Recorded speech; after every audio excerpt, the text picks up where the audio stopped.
Hello, and welcome to a narrated version of my presentation.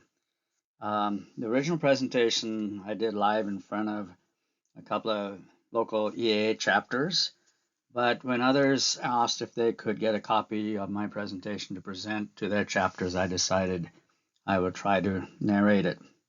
So here goes. My name is Ron Singh, and the reason for my presentation is to share what I learned after a near engine out experience over the Cascade Mountains here in Oregon. My knowledge about fuel was probably very similar to most people. I knew just enough to know what octane I needed for either my car or my airplane, whether or not I could use avgas or Mogas, and whether or not I could burn fuel with ethanol in it. I think most GA pilots grew up on avgas and either are just getting into light sport that's driven by Rotax engines and are now starting to experience the use of Mogas, or maybe even had some STCs where they were starting to use automotive fuel. So hopefully I can pass on some information that I have recently learned. So a bit about me. My wife and I live in Independence, Oregon at the air park, and I worked for the Oregon Department of Transportation for 40 years and been a member of EA for quite a number of years. And we are currently flying a Vans RV-12, and we previously had built a Rans S-12, and then even actually partially an RV-9 that we sold before we completed it.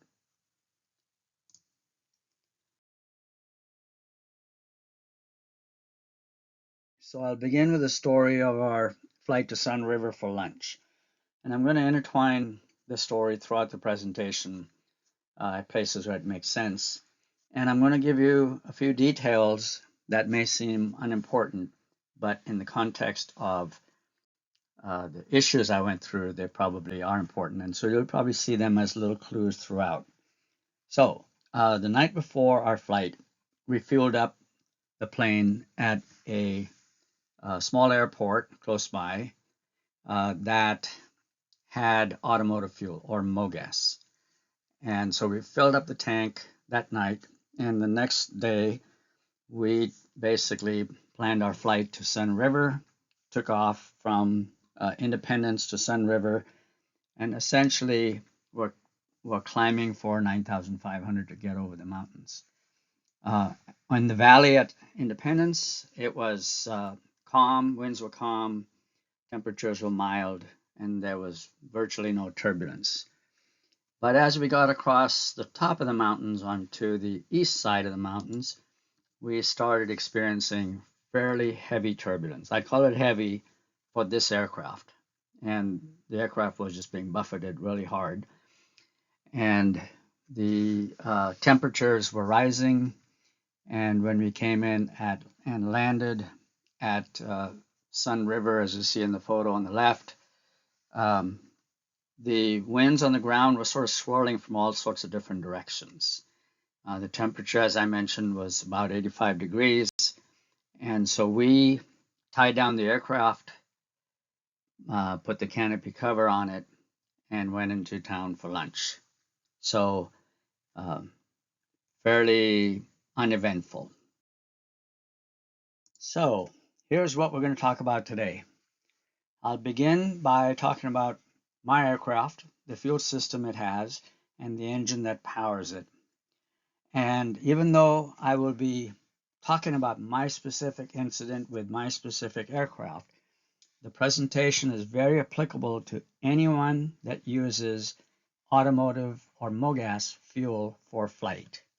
So it could be ultralights, it could be light sport aircraft with Rotax engines, or even the heavier general aviation aircraft that have STCs to burn automotive fuel.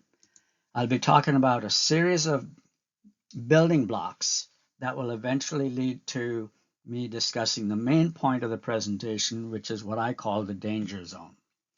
After that, I will talk a little bit about the future of fuel, aviation fuel, what we can expect in the few years ahead, and then I will hand over to Rian Johnson, who will be talking about Vance's effort and his effort on ASTM committees working on vapor lock issues, and also his effort working nationally with aviation fuels.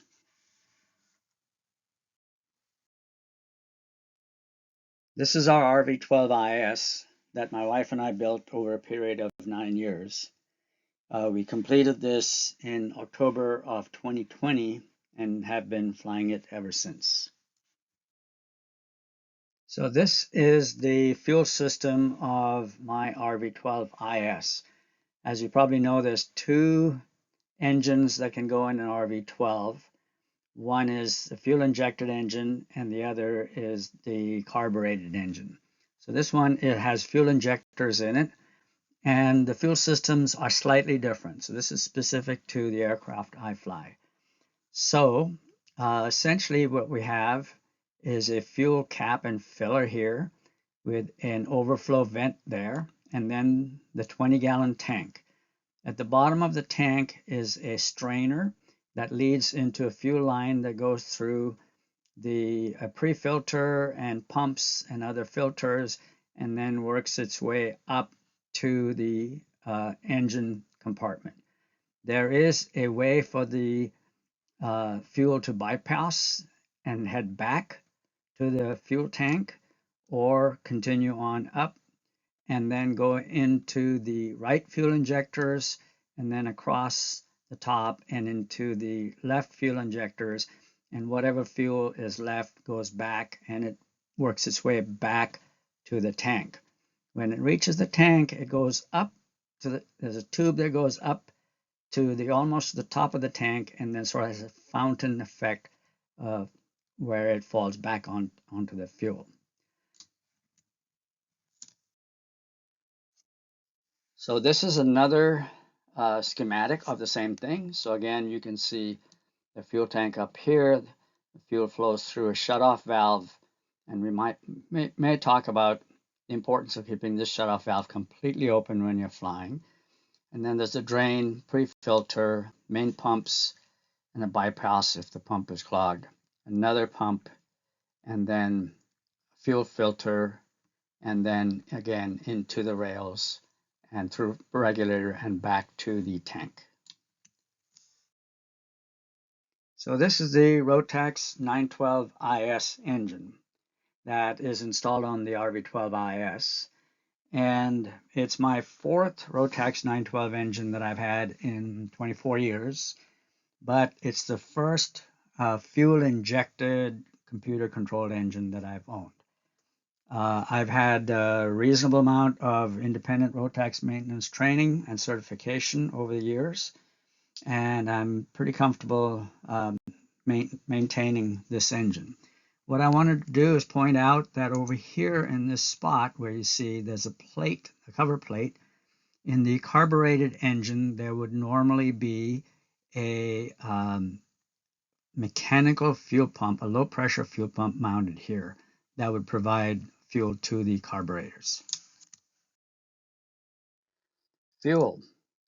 So the Rotax 912 is designed to use automotive fuel. That's what it likes. And it needs 91 octane, and you're allowed up to 10% ethanol. You can also burn avgas, and that would generally be 100 low lead today. And if you do, you really need to do more frequent maintenance on the engine, including oil changes, filter changes, spark plug replacement, and inspecting gearbox, etc. Lead scavenging additives, I've never used them, and actually I've burned very little avgas in this plane, but Rotax doesn't approve of lead scavenging additives, but they also don't prohibit it. they said they've seen field experience seems to work. Emerging fuels, as actually Swift 94 unleaded has been around for some time. Lockwood Aviation uses it and has used it for a long time and are pretty happy with it. But Rotax doesn't list it as an approved fuel. However, they list the specs they say it meets the specifications. So over the next few slides, I'm going to start defining a few terms that I'm going to use a lot during the presentation, the rest of the presentation, and Ryan will also be using it during his part of the presentation. So we begin with octane. It is a measure of fuel stability based on pressure at which the fuel will spontaneously combust. So for example, if you have a high compression piston and you use highly volatile fuel, more unstable fuel, then it will ignite before it's intended to ignite. And so the higher the octane number, the more stable the fuel. I remember as a teenager building hot rods, several of us thought that the higher octane fuel would give us higher performance of the engine, and it really isn't that at all. Now, octane is described with a number, and it's either motor octane number or MON, and that is tested or determined under using a test engine under high engine speeds and high air temperatures. So the value that you get from octane described as MON would be determined by that. On the other hand, research octane number, or RON, is tested under the test engine at low temperature and slow engine speed. The Rotax engines, they require a octane that they describe by AKI, or anti-knock index, which really is just the average of the two. So ethanol, it's a renewable fuel made from biomass, and almost all automotive fuel in the US contains some ethanol. Usually it's 10%, or known as E10, and ethanol has a higher octane rating, meaning it's got a little more stability than gasoline, but it contains less energy per gallon than gasoline. If you're going to use fuel with ethanol in it in your plane, it needs to be approved not just by the engine manufacturer, but also by the aircraft manufacturer. So ethanol increases the oxygen content of the fuel that's in it. It's corrosive to rubber and other similar material. And if there is too much, it can absorb too much water, which then can cause phase separation. So the water can be separated from the fuel, and I also believe some of the other additives can be separated from the fuel. So the next term I want to talk about is volatility. It essentially is a property of liquid fuel that tells you its evaporation characteristics. So a fuel that evaporates quickly, such as if you break open a cigarette lighter and pour the butane out, it will evaporate very quickly. On the other hand, if you take diesel and spread it out on a glass container, it would evaporate much slower. So the higher the fuel's volatility, the greater the chance of ignition. But the higher the fuel's volatility, the more easily it evaporates. So for winter, you want highly volatile fuel, so an engine can be started even when it's very cold. However, that same volatile fuel will be problematic in the summer, where it's evaporating out of the tank in your car and creating smog and other emissions. Another term we're going to use is weathering. So weathering is the reduction of the volatility if the fuel is sitting for a long period of time, if it's been agitated a lot, or if it's gone through a whole series of temperature cycles and or pressure changes. And automotive fuel, or Mogas, weathers much faster than avgas. And so it's really important, especially if you're using Mogas to avoid using stale fuel.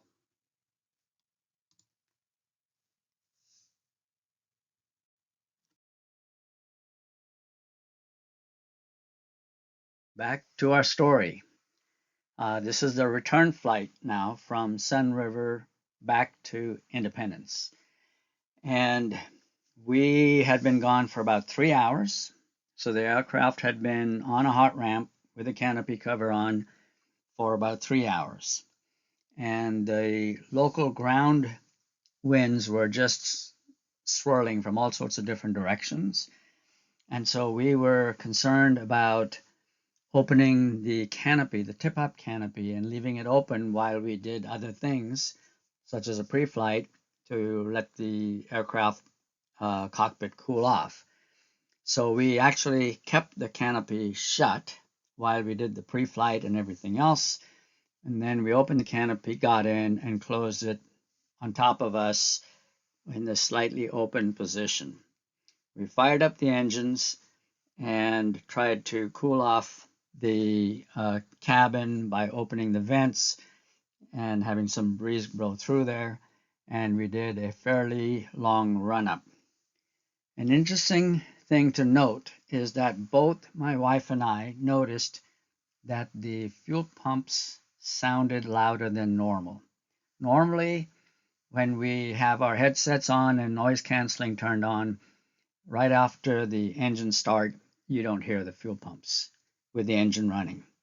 This time, we heard the fuel pumps, so it was a little unusual, and we both talked about it, and I did a longer run-up to make sure things were okay with it. And we seemed to be developing full power. Everything worked out quite well. So we then took off to the south, turned right, and headed west across the mountains, climbing for 10,500 feet. On that climb, we had, again, significant turbulence. We not only had thermals rising down below us, but we also were facing a west wind coming directly at us, burbling right over the tops of the mountains and rolling in front of us, and just buffeting this aircraft in every direction you could think. Because of the turbulence, I was having to slow the aircraft down, so I'd be throttling back. And then when the turbulence sort of backed off a little, I'd give it a little bit more power.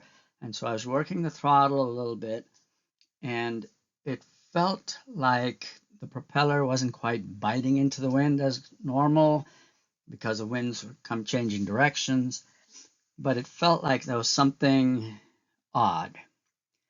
At that point, I also remembered that not very many hours, flight hours, before this flight, we had changed out our fuel pumps. Rotax had issued a factory recall of the fuel pumps, and we had returned them and went through the replacement of the pumps just a few hours before this flight. And there was some when the packaging came back from Lockwood Aviation, there was some damage to the outer box, and there was a note from the U.S. Postal Service apologizing for the damage to the box. But the fuel pumps were contained inside of a stainless steel housing that are normally provided by Rotax, and there was no damage to that.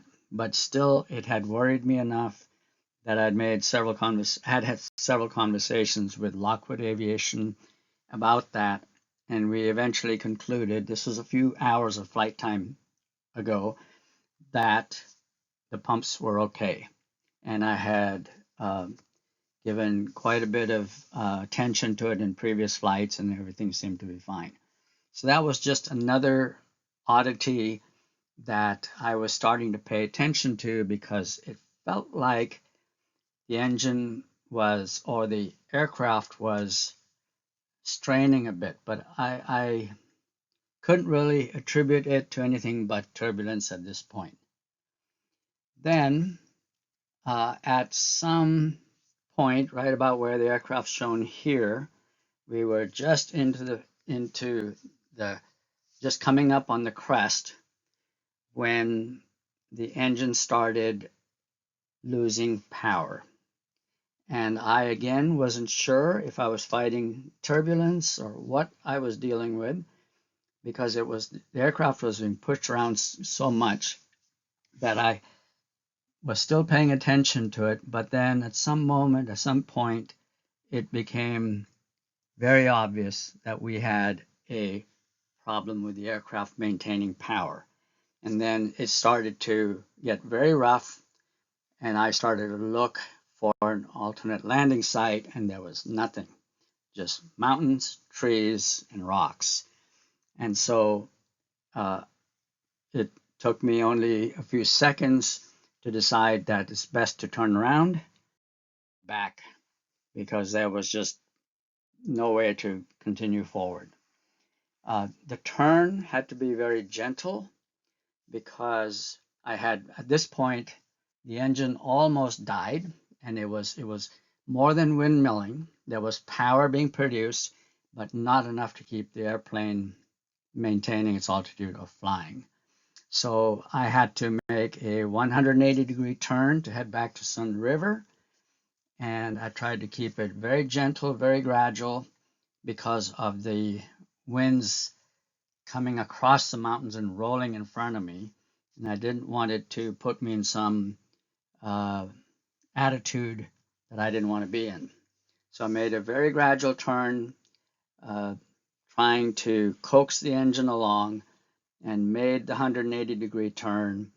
I asked my wife, I couldn't find Sunriver by looking out, I couldn't see it.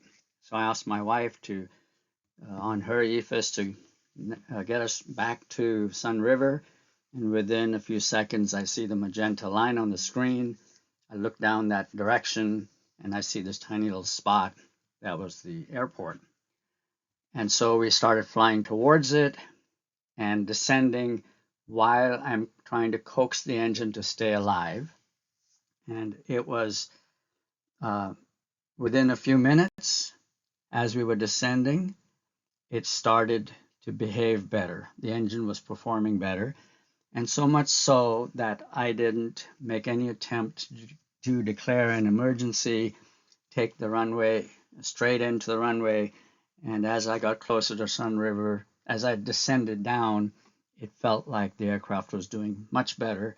And I made a normal traffic pattern, normal calls, no emergency, landed, and taxied to the parking area.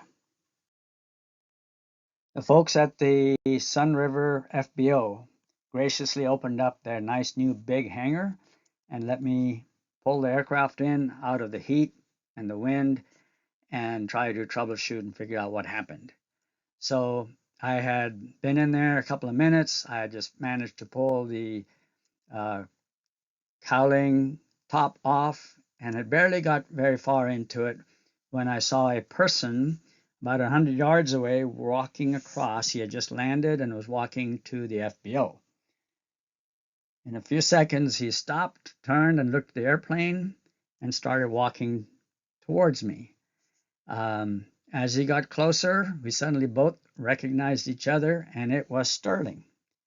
Sterling from Van's Tech Support. And I'd known Sterling for many years, and so it was very interesting to see him there, miles away from Van's aircraft. He happened to be on vacation, and we both sat down and talked about and tried to troubleshoot the issue. It was after hours, and so he decided to call a few people at Van. So he made several phone calls, had conversations with several Van's engineers, and we all were trying to figure out the issue. At some point, one of them asked if I had complied with the service bulletin about the HIC module. And I told them that I had a few months ago, and I'd made a logbook entry that I found no problem with the HIC module. And the service bulletin basically called for doing a test, and only if there was a problem to get temporary replacement parts from vans while they were finishing up the design of the final HIC module. So Sterling and I decided to go ahead and test it again. And when we did, we discovered there indeed was a problem with the HIC module. Not severe, but there was. So now the issue was we needed to replace that. And make a long story short, Sterling loaned me his pickup, and my wife and I drove home that night. And the next day, went to Vans, picked up the temporary replacement HIC module parts, and returned to the hangar at Sunriver and went through the process of pulling out the old one, replacing it, and doing an engine run and everything to make sure everything worked. So by late afternoon, the HIC module was done, the plane was ready for flight. I was not comfortable going back over the mountains, just putting all my trust into it being, the problem being the HIC module. So we decided to spend the night and fly out the next day.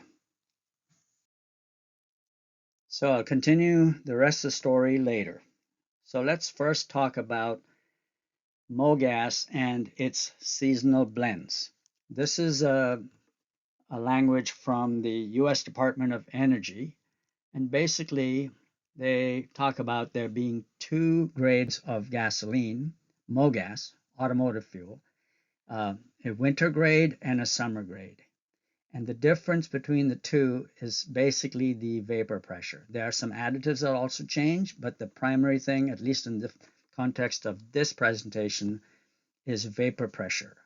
So vapor pressure is important. You need high vapor pressure for cars to start in cold winter months, and you want low vapor pressure so that there won't be excessive evaporation during the summer. So this is their description. What I like to do is consider vapor pressure equal to volatility. So earlier I described volatility, and so if I take wherever they say vapor pressure on this slide and replace it with volatility, I can go back and forth. I'm trying to equate vapor pressure to volatility. So winter blend.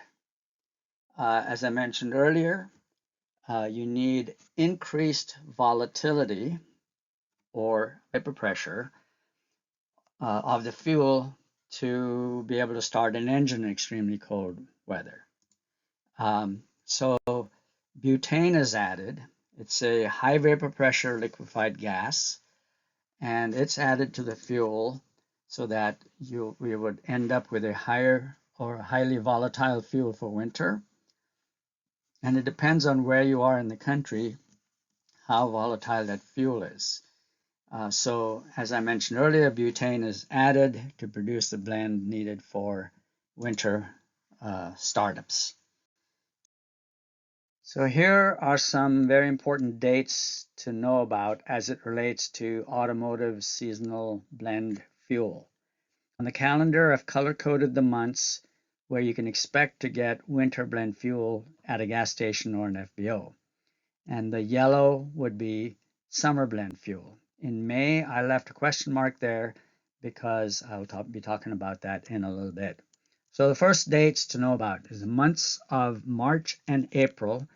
The refineries will simply begin to produce summer blend gasoline. And then on May 1st, all fuel terminals are required to sell only summer gasoline. And I'm not talking about gas stations or FBOs here. I'm talking about the terminals that will be loading tanker trucks, etc.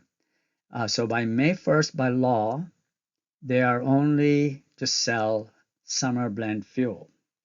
For us, as consumers of the fuel, by June 1st, all gas stations, anyone that's dispensing fuel, needs to have a complete changeover to summer gasoline.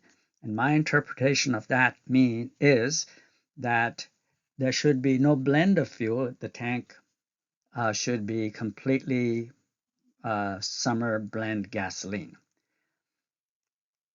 Once again, the refineries begin to produce this time a winter blend gasoline starting in August, and September 15th is the last day that the law requires summer gasoline to be dispensed. After September 15th, there could be a blend of summer gasoline or pure winter gasoline. And then just a quick note, summer gasoline actually produces or has more energy in it by almost 2% than winter gasoline. Let's talk about vapor lock. So ASTM F37 basically says that vapor lock is when a liquid fuel, while still in the fuel system, changes its state from liquid to gas by vaporizing. That either causes a reduction of power by less fuel pressure or a complete shutdown of the engine. So that's their definition. And I like to think of it as cavitation. So vapor lock to me implies the whole system is locked and nothing is flowing. And you just have to wait till things cool off or take some other measures to make the system work again. My experience with vapor lock was not a complete shutdown, and I will show you data that will show you that. So vapor lock could very well be where the fuel is flowing, but at a much reduced level. And so that's why I like to use the term cavitation rather than vapor lock. Cavitation could develop into a complete locked system, but when you look at my data, which I'll show later, you can determine for yourself. This is very important. There are three major factors that contribute to vapor lock. First is the volatility of the fuel. So fuel that has high vapor pressure or is highly volatile will increase the likelihood of vapor lock. Here I mentioned high RVP on the top slide there. We'll be talking about RVP next, but the first factor is the volatility of the fuel. The second factor is the atmospheric pressure. So low atmospheric pressure increases the likelihood of vapor lock. And the third is fuel temperature.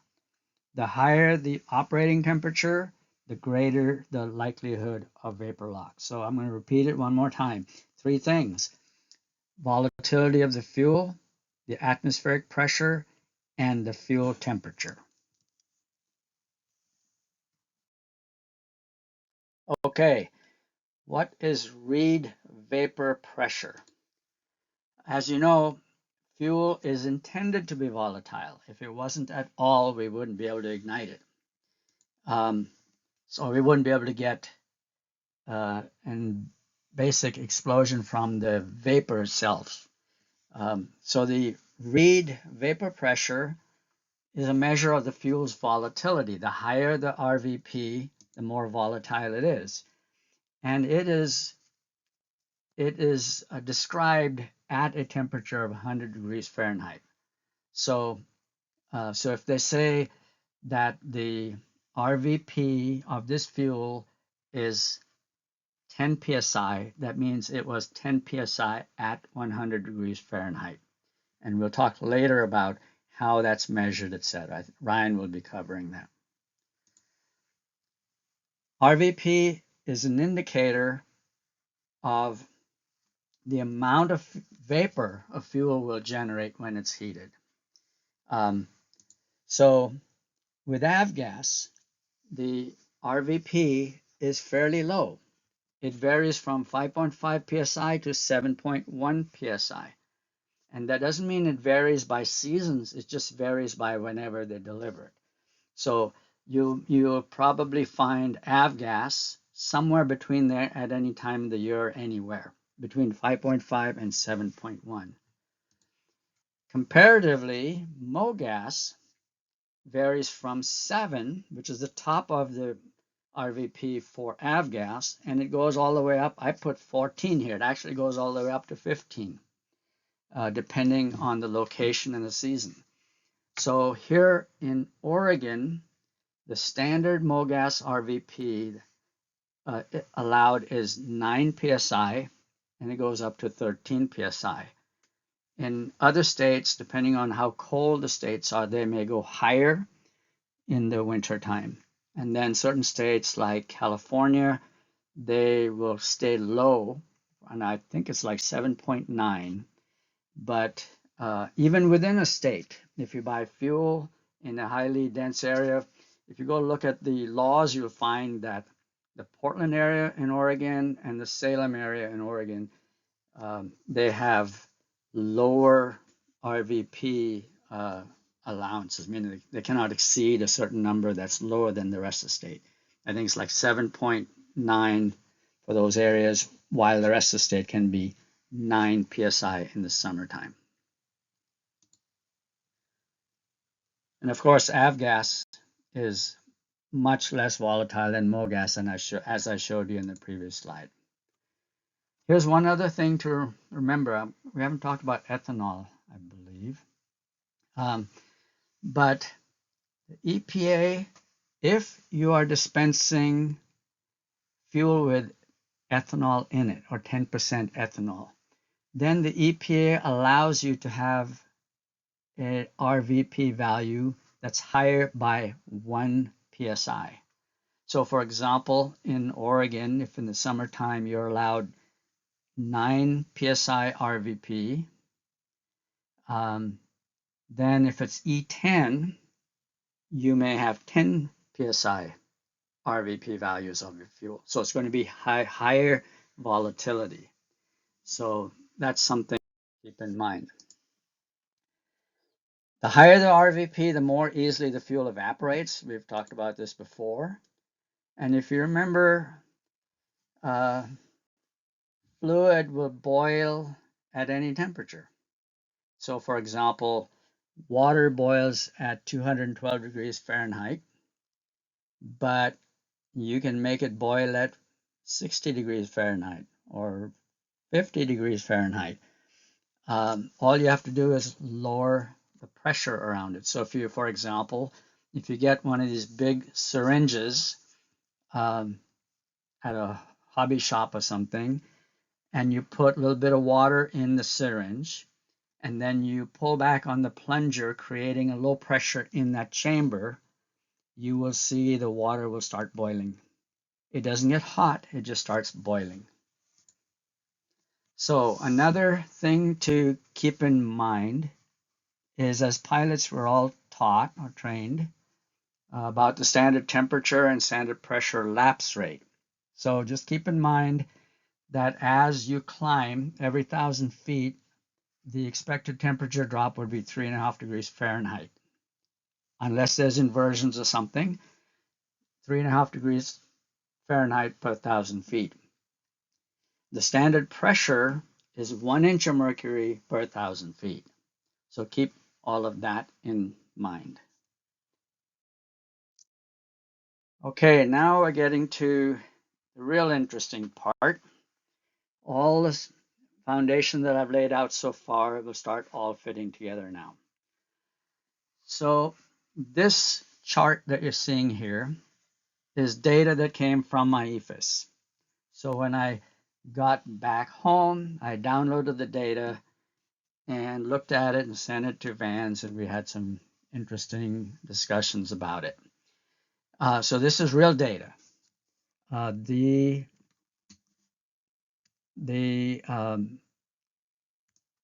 here is time. So from 0 seconds, time in seconds. So from 0 seconds out to 1800 seconds, or about 30 minutes. So that chart that axis is time in seconds. This axis here is fuel pressure in PSI on the right side. The left axis here is density altitude in feet. So not normal altitude, but density altitude in feet. So those are the three axes. And then the blue line here is the density altitude. And this is all real data captured by the EFIS at many times a second. The orange line here is the fuel pressure, and this dashed line here is the minimum fuel pressure allowed by the Rotax manual. And it basically says in the manual that your minimum fuel pressure could be 36 psi for 3 seconds.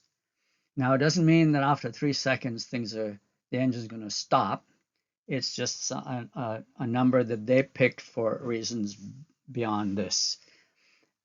So that's what we're looking at. And just so you get a sense, the lowest fuel pressure that I experienced was 15 psi. So normally it's around 45, 46 psi. And remember, the minimum allowed is 36 psi, and I was at 15, the lowest.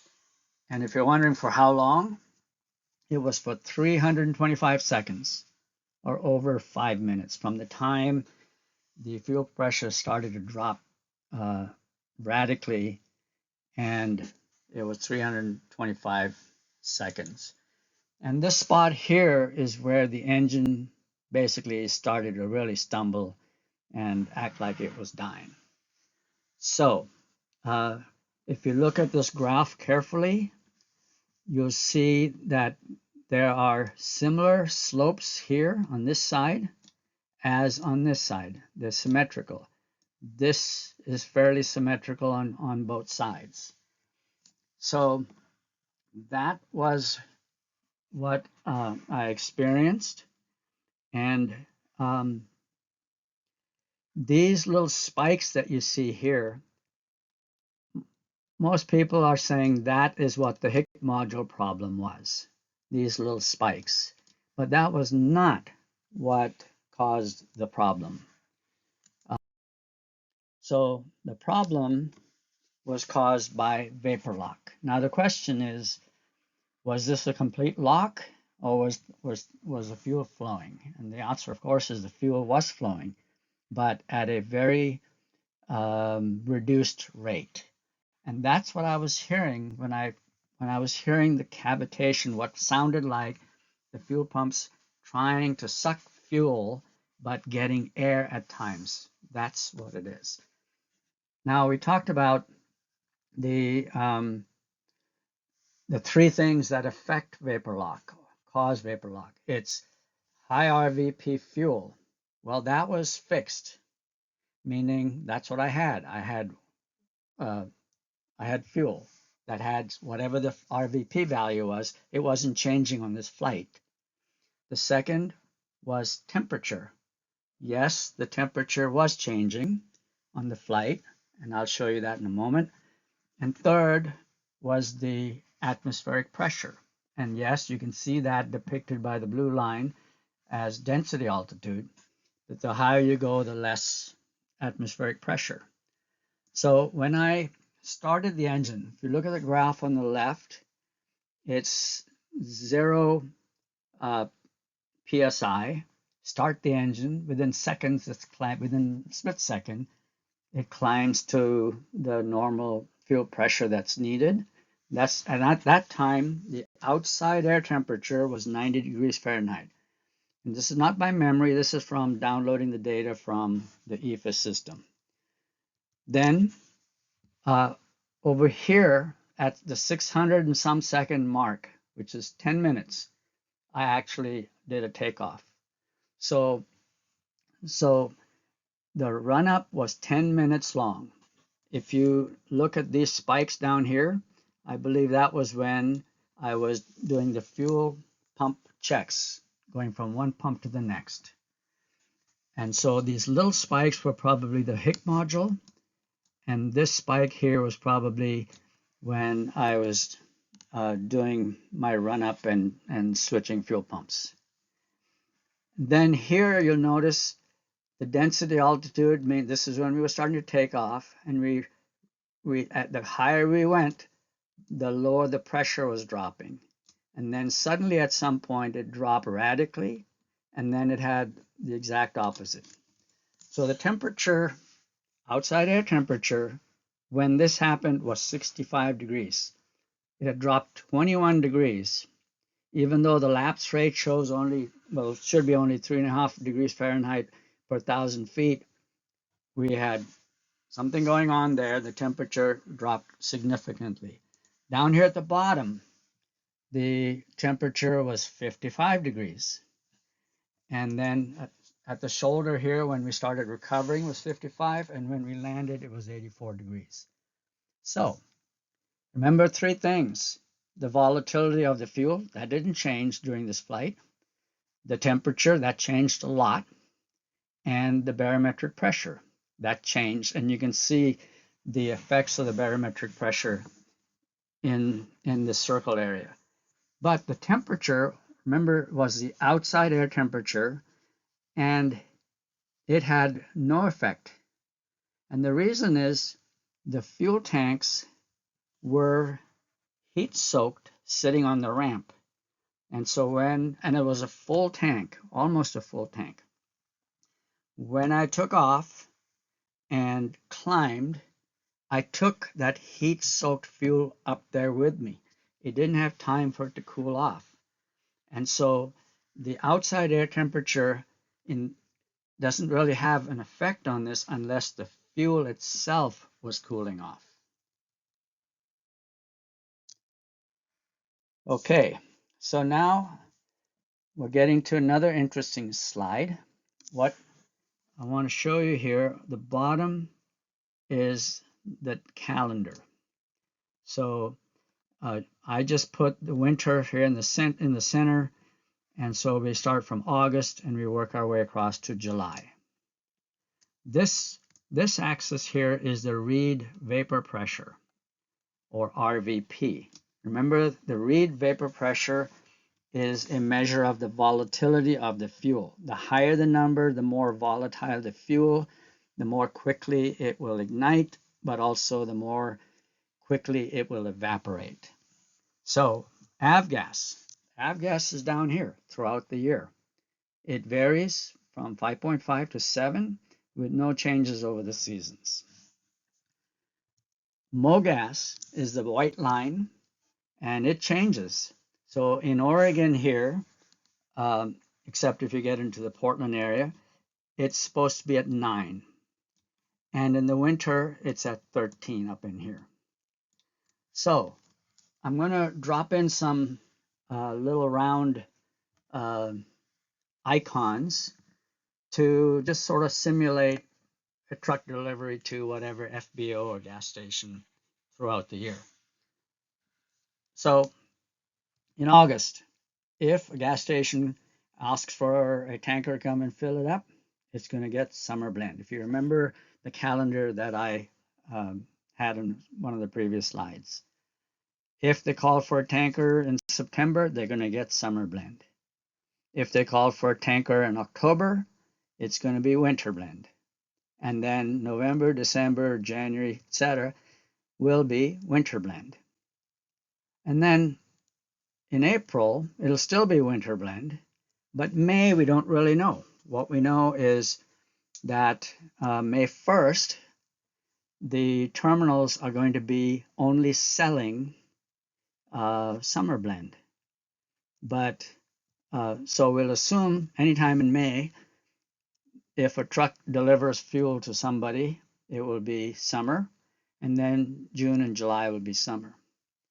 So this graph shows what to expect at a gas station or an FBO that is delivering Mogas, or that is selling you Mogas. This area right in here, I've been calling the danger zone. I sort of drew a graph preparing to talk to Rian Johnson about this one day, and I just drew a big circle and said, that's the danger zone. And so I'm sort of holding on to that term. And so the reason is, if you have winter blend fuel in your aircraft and you go fly in a warm climate, you either fly it in May or June when it's getting warmer, or anytime in the winter you may fuel up your plane and go somewhere that the climate is hotter, trailer your plane or whatever it may be, and then you're just going to be at risk because you've got this highly volatile fuel in hot temperatures. And then if you climb to some altitude, it's going to make things worse. So the reason this box is quite lengthy along the side, the width of it is longer than you would expect, is because when I bought my fuel, it was here. It was June 21st when I bought fuel. And it turned out to be winter blend fuel. It was not summer fuel. And that was the main issue. It was not the HIC module. It was the combination of high RVP fuel with high temperatures and high altitude, trying to get across the mountains. So the question now that you've seen all this is, what would you do if you find yourself in a similar situation? So if you picked up on some of the clues I dropped as I was talking through this whole thing, I'll just throw out a few things. One is, I flew across the mountains from Independence to Sunriver and tied down the plane, put the canopy, shut the canopy, put the canopy cover on it, and left. So there's some clues there. Fuel, I filled up the night before. I had no idea that I had winter blend. I just assumed whatever the fuel was, it was okay for the situation. And then I was dealing with high altitudes. So let's talk about managing vapor lock, and I'll talk in general terms. Then we'll talk specifically about the RV12. But generally, do not use winter blend gas in hot temperatures at high density altitude or in heavy turbulence. So the other clue I dropped was I was fighting turbulence. What the turbulence did for me is it agitated the fuel a lot. And then the second thing it did is it sort of disguised the engine performance. If I were flying in calm, cool air, I would have heard and I would have seen the engine acting up before I did, because I was fighting turbulence. I was attributing most of it to turbulence. So if you have to, use mixture of 50% avgas and Mogas in these conditions. If you don't know what fuel you've got, like I didn't know, then assume the worst. Assume it's winter blend and put avgas in there, or just burn pure avgas if you need to. I've known some people who buy fuel in barrels, 55-gallon barrels, and use it as they need.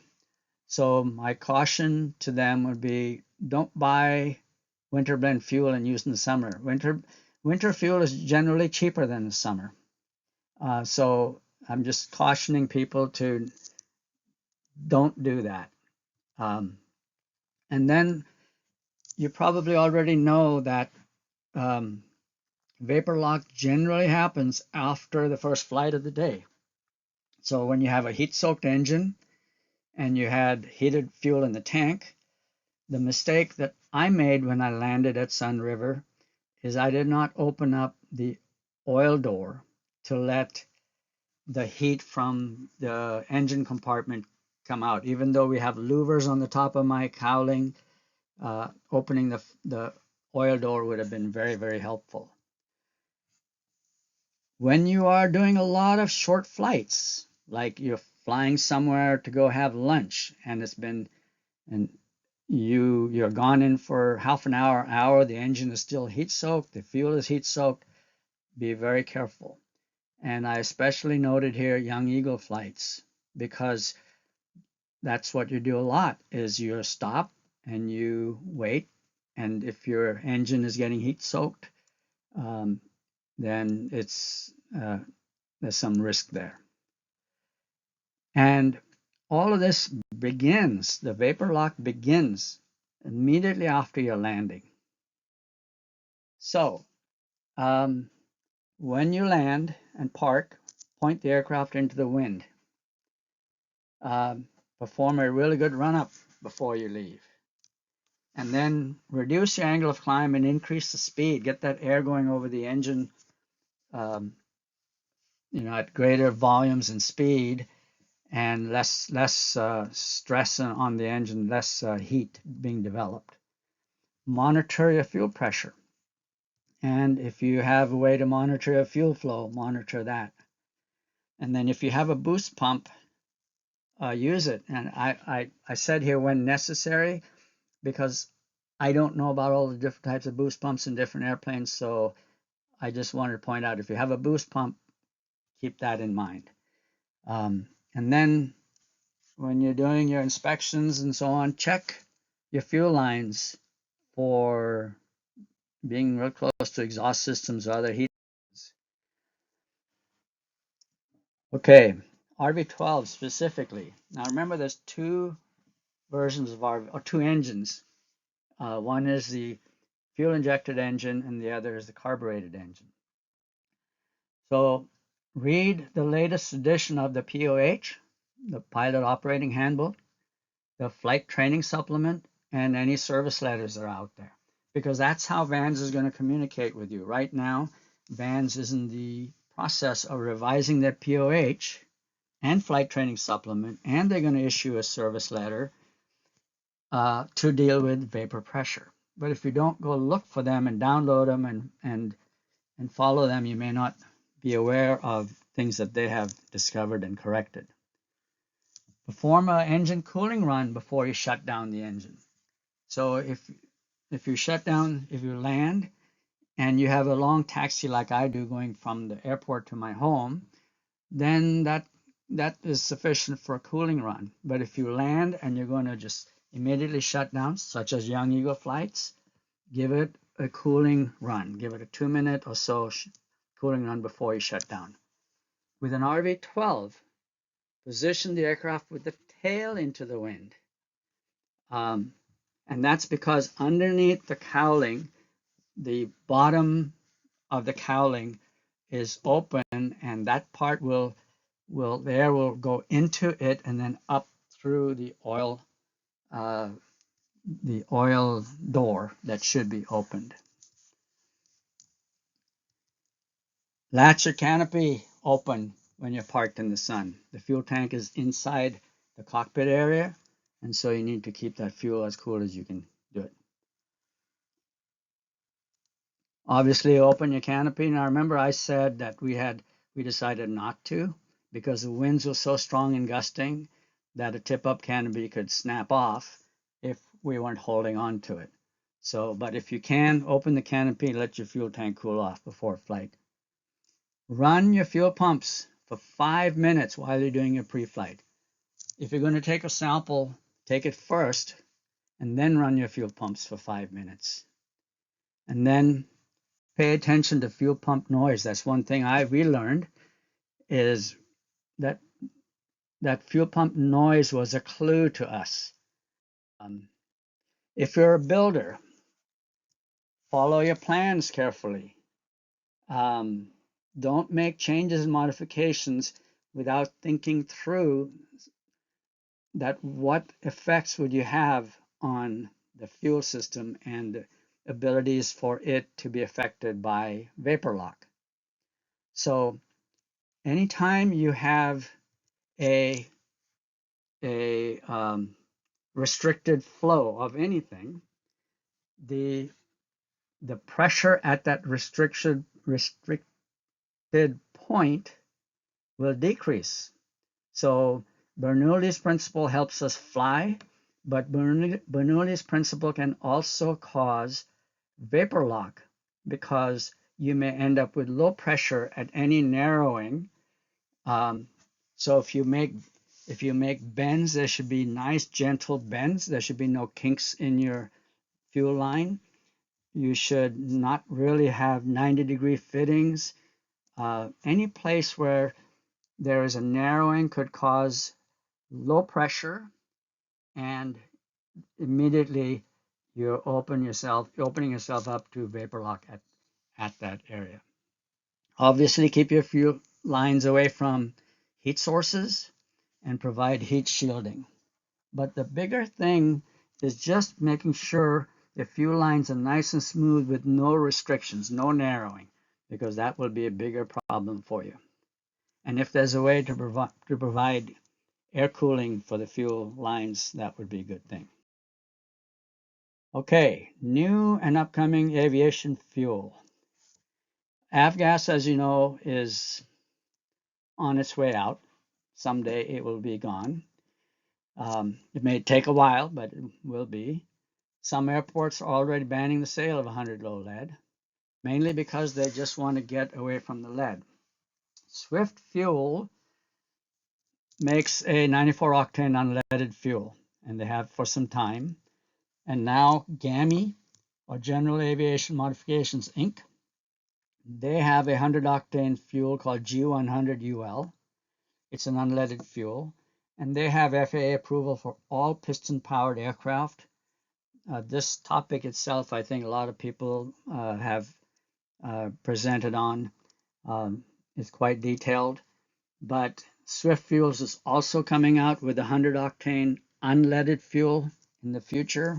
I don't really know its status at the moment, but if you're interested in knowing more about it, look up EAGLE, Eliminate Aviation Gasoline Lead Emissions. Do a search for that and you'll find out more information than you'd ever want to know about this transition.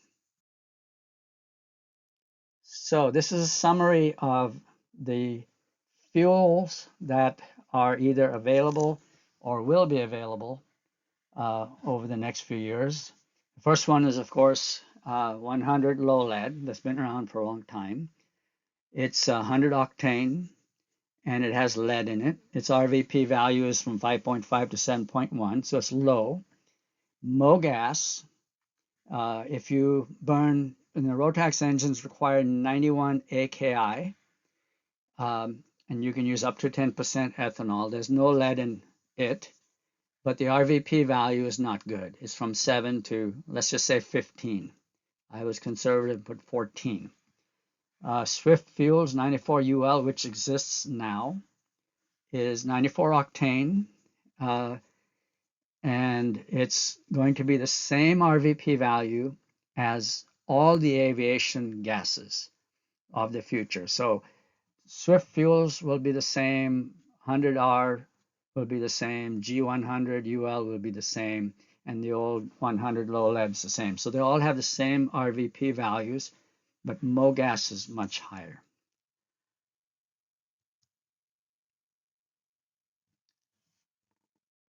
Rian Johnson, who is the president and chief engineer at Vans Aircraft, has graciously teamed up with me on this presentation.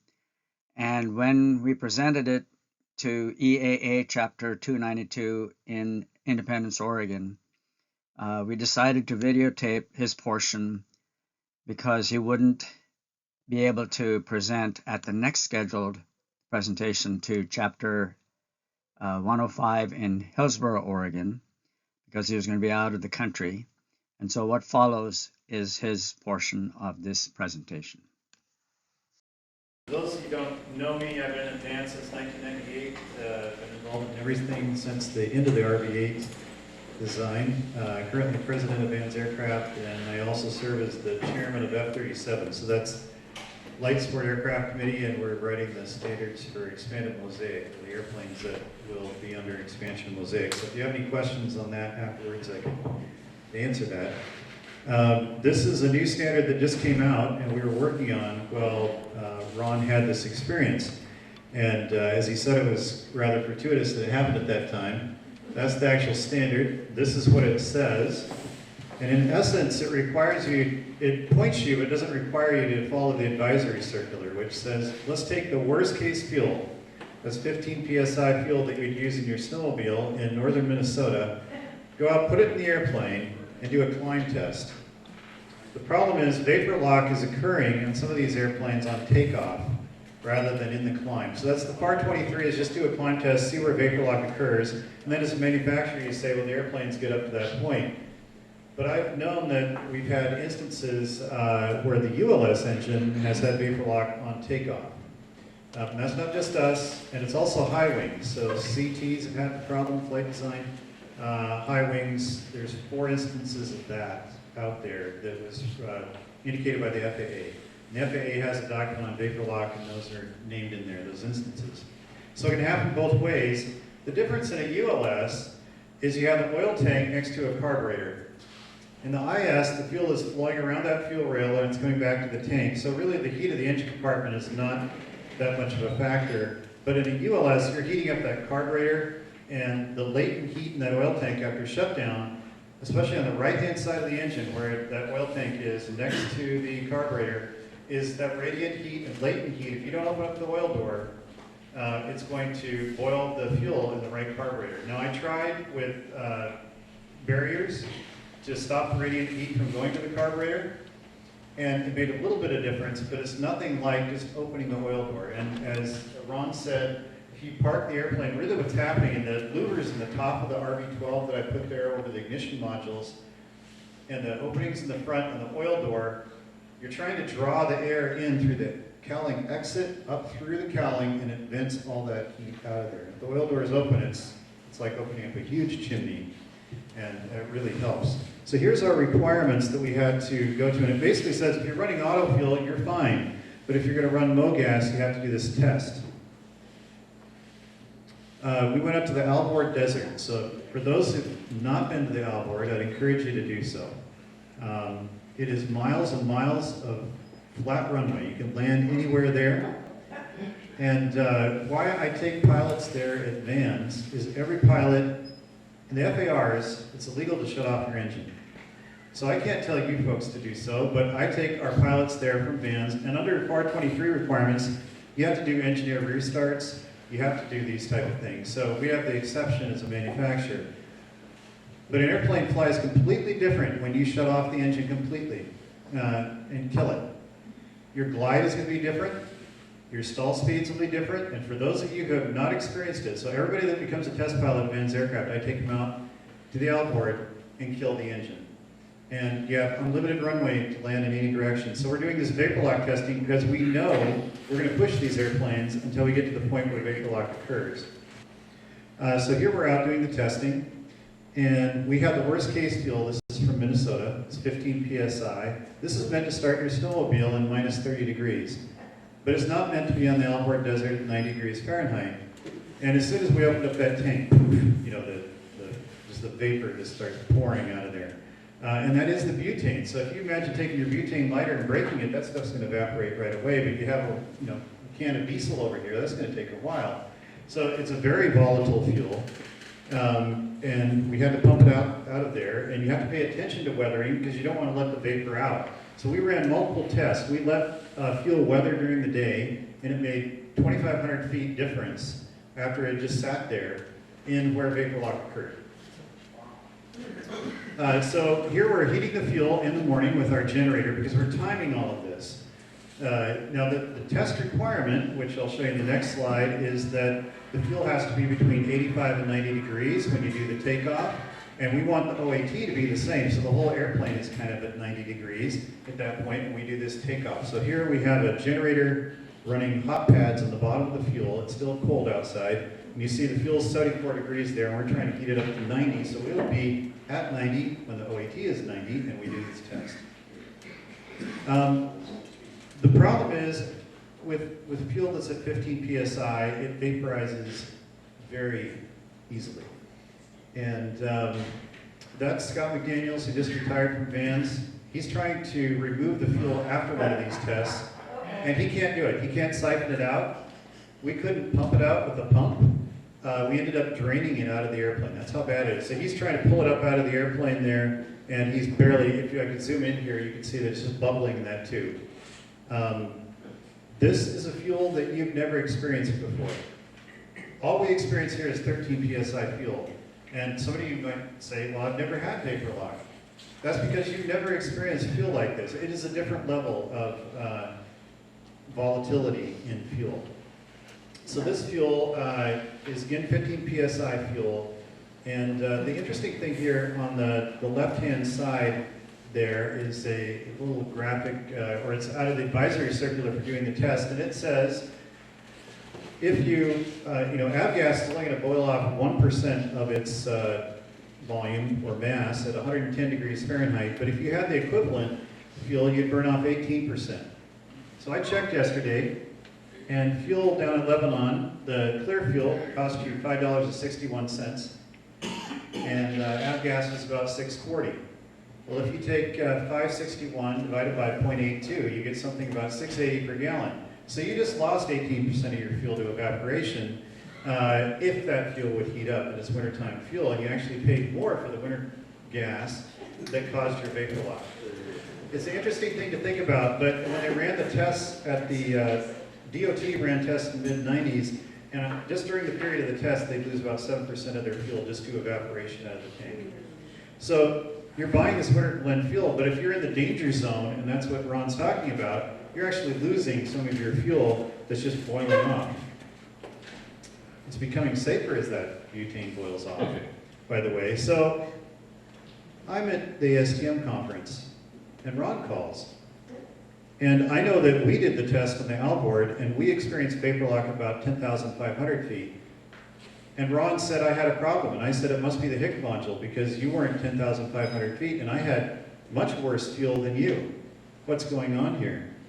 And he had vapor lock at 8,500 feet.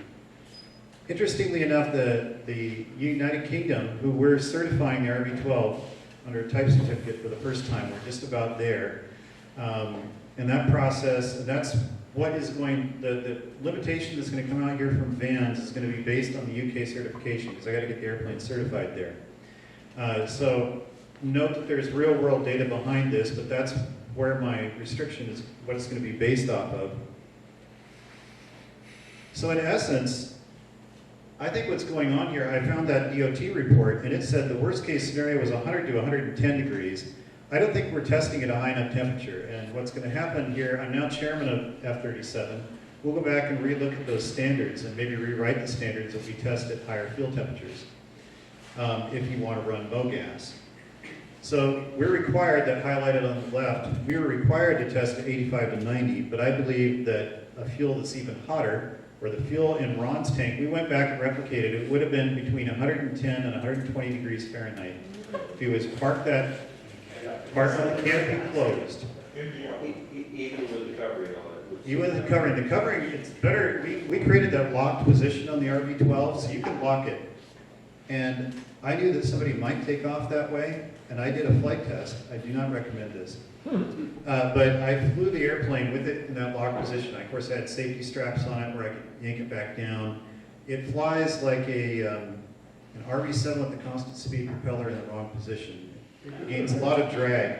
But that is a robust connection, and you can park it that way just fine. Just know that it's flown around the patch with that. We've experimented with mixed fuels, but I have conflicting data here. The LAA says that the vapor of a mixed fuel will be basically what the worst case scenario is, or if you mixed 14 psi fuel with avgas, which could be anywhere between 5.5 and 7.1, the resultant will still be close to 14, but the DOT testing says otherwise. It says here, you'll notice, if I mix 50% 100 low lead with my unknown 14 psi fuel, I come out at 7.9. And we know you can run summer blend fuel, which is at 9 psi in Oregon, and be just fine. We have run tests with 12 and 13 psi fuel at a 50-50 mix and had great results. I cannot recommend it now because I haven't run it with the worst case fuel, and Mother Nature hasn't let me have a place to test it. So this winter has been very cold in California, record snowfall. I can't even go to Death Valley to do the testing. So we're waiting for those temps to come back up. I do have the worst case fuel again in 5-gallon Jerry's from Swift Fuels, and we'll go through this testing again. So just know that there has been success with mixing fuels. How do you measure RVP? It's very simple. So you have a volume, a set volume, and then you have an air volume that's 4 times that. And initially, you'd unscrew the green part off the bottom of your test apparatus, soak the red part in a 100-degree bath until it becomes 100 degrees. You have your fuel and the green part chilled on ice over here because you don't want it to off-gas its vapor. And you take it out of the bath, shake the water out, screw the two together, lower it back in the bath, and watch what the PSI meter does. And it will go up and it will just come off at a horizontal point, get an asymptote, and that's the RVP of the fuel. So it's really easy to test. I'm going to start doing this myself on the next test out at the outboard, so I know what the RVPs of these fuels are. I'll also be able to go back and solve the problem between what the LAA is saying in that paper and what the DOT said in 1995 on my mixed fuels. So upcoming changes, that's going to be the new POH statement. In essence, I'm saying pending approval on the mix, so you at least know it's out there, but I haven't tested the worst case fuel. Also, we've run at 2 flight schools, Lockwood being one and Chesapeake Sport Pilot, the UL-94 from Swift. It runs great. We also will look at 30% mixed concentrations of fuel and see how that reacts, because at 30%, you don't have the maintenance limitations from Rotax. So here are the most important things. First, the fuel type matters. Don't run high RVP fuel in your fuel system, because those are the ones that are susceptible. If you don't know what fuel's in there, and here's how the worst case fuel came into play, and where the FAA became involved and asked us to now do something about vapor lock, and where by the 25th of this month, we have to release something regarding vapor lock. A guy buys fuel in Minnesota. He trailers his airplane behind his motorhome from Minnesota to Dallas, Texas. He then, without adding any extra fuel, does a takeoff in Dallas, Texas, in the hot heat of Dallas, Texas. This was a high wing light sport, by the way, for those that think high wings don't have vapor lock. An experienced vapor lock. Luckily, he lived. But that's what drove it, because it's the transport of fuels between 2 locations. Right, so if you're unsure of the age or quality or what the fuel is, just drain it out. Clear and ethanol fuels, a lot of people think that if I have clear fuel, it's okay, and this ethanol stuff, that's what's going to get me. The truth is, ethanol, it is a more volatile fuel, and it has a slightly greater chance of having vapor lock. But in Brazil, people have been running Rotaxes on 27% ethanol, higher than the 10% approved by Rotax, have had 0 instances of vapor lock because the RVP is not that high of the fuel. So just know that if you're running ethanol or running clear, just because you're running a clear ethanol-free fuel doesn't mean that you won't have vapor lock. And Ron's case speaks to that. Yeah? It seems to me too that as a procedure, knowing what you guys are telling us here, you don't want to go to an airport filled with fuel, let it sit and heat up in your airplane. You'd be better off to wait while it's in a big tank there, go and pick up fuel just before you take off. Exactly. And introducing cooler That's fuel exactly introduces. correct. Yes, cool fuel. Next slide will, I think, 2 slides from now, I'll deal with that. This was just a warning to light-wing powered airplanes, RVs that have tanks. Sometimes you'll run mixed, the Mogas in one tank, and then you will run 100 low lead in the other tank for takeoff and landing. When you switch from tank to tank, if you have the mixture pulled back, there's a chance for vapor lock. And that's from that DOT report, actually the AC, there, the 1521 is dealing with automotive fuels testing. Do not continue to climb. So understandably, Ron continued to climb because he's over mountains. But inherently, you want to climb because you want more altitude because your engine's running rough.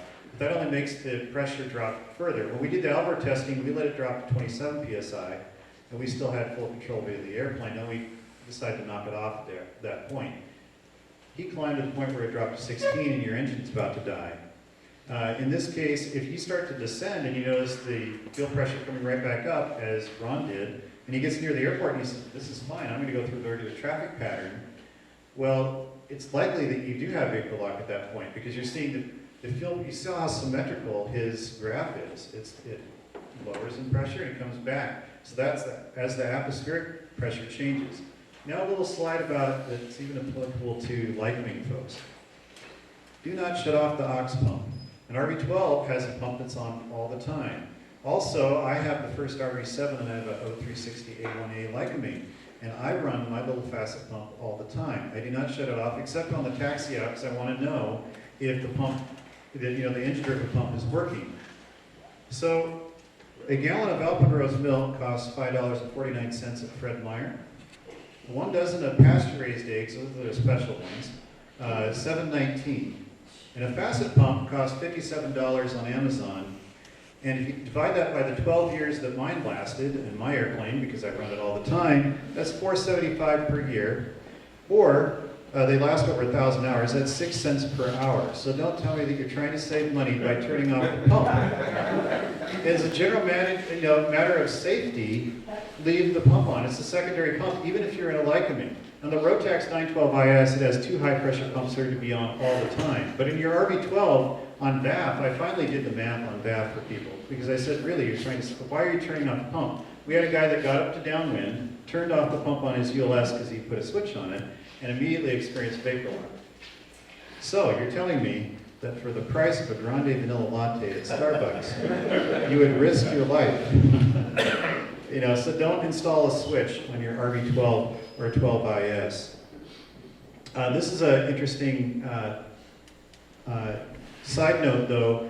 We did have a notification back in 2018, that's what the 18 stands for, N180712, to upgrade the facet pump size in the RV12. So if you still are on that old pump, you'd want to go to the higher pressure pump just to give yourself a little bit more pressure in that system. And of course that pump is right underneath the fuel tank. And that's exactly what Autofuels STC says, the same thing. You want a pump to push that fuel under pressure all the way to the engine so that at a higher pressure, you're going to have less susceptibility to vapor lock. Don't assume that you have low fuel pressure and it's vapor lock. You laugh, but this is from an airplane that resulted in a fatal accident. And they thought they had vapor lock. And they didn't have vapor lock. It was 60 degrees Fahrenheit outside when this caused an airplane, and unfortunately he had a good place to land. He did a turn back and he clipped a tree. One person lives, one person doesn't. And that's what the fuel strainer looked like. I'm not sure what the gascolator looked like. I don't have a picture of the gascolator. That's kind of enough right there. So if you assume that low fuel pressure is vapor lock, and you then just dismiss it and never look at your fuel system, fuel systems, the gascolator, especially the old gascolators, I redesigned the gascolator so it has more exit area, but the old gascolators exit through one little port in the center of the gascolator, and if that screen occludes over that, you'll start to see a drop in fuel pressure. So even on the Lycoming airplanes, check your gascolator screen. Check, this course screen is actually required by the ASTM standard to be in there. That's why it's in there. It's not just because we're making your life miserable checking it. And you'll notice that I've issued Service Letter 70, which is especially for flight schools, just allows you to put a little bung on the top of your tank and put a little plug on top of your tank. Take that out, put your camera through there. On an IS, you can actually get in there. Ron's done this with the camera and inspected this. But inspect it with a camera, but don't just ignore it and not inspect it, because if that occludes, it can have fatal consequences. So just don't assume vapor lock's the problem. This was already covered pretty well, but all of this is in the manual. Mainly remember to open the oil door. And here's your point right there on the bottom from the LAA. Make sure you fill up right before takeoff with cold fuel. That's a very good idea. It's right on point. And if you have exposure to high ambient temperatures and direct sunlight, so it's, how can we open the canopy? Beware if the fuel is warm and you're running that Mogas. I already talked about, it was explained about the orientation into the wind.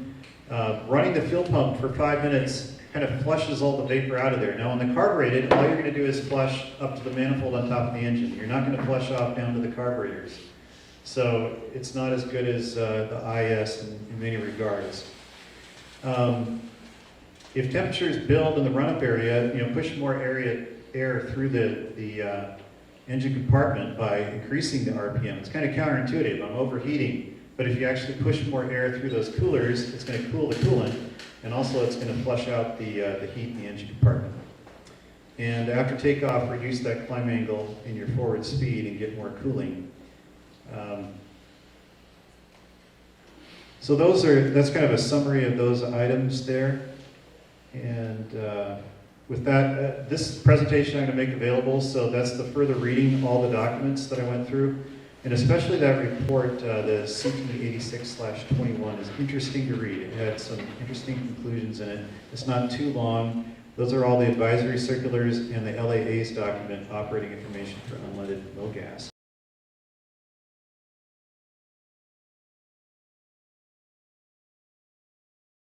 Okay, the flight home. So by this time, the HIC module had been replaced. We had spent the night at a local hotel and got to the airport at sunup and did a very good pre-flight, drained about 10 gallons of the fuel, the existing Mogas that was in there, and added 10 gallons of avgas from a nice cool tank, and got airborne, did a really good run up, got airborne, and did a flight test over Sunriver up to 10,000 feet, orbiting there long enough for me to feel comfortable that everything was working well, and then landed, and my wife took off by car home, and I took off by plane. The winds were calm, temperatures cool, no turbulence. The plane performed flawlessly, and that ended this particular what would have been a 3 or 4 hour lunch flight to Sunriver. With that, thanks for watching, and I hope you learned something that will keep you safe.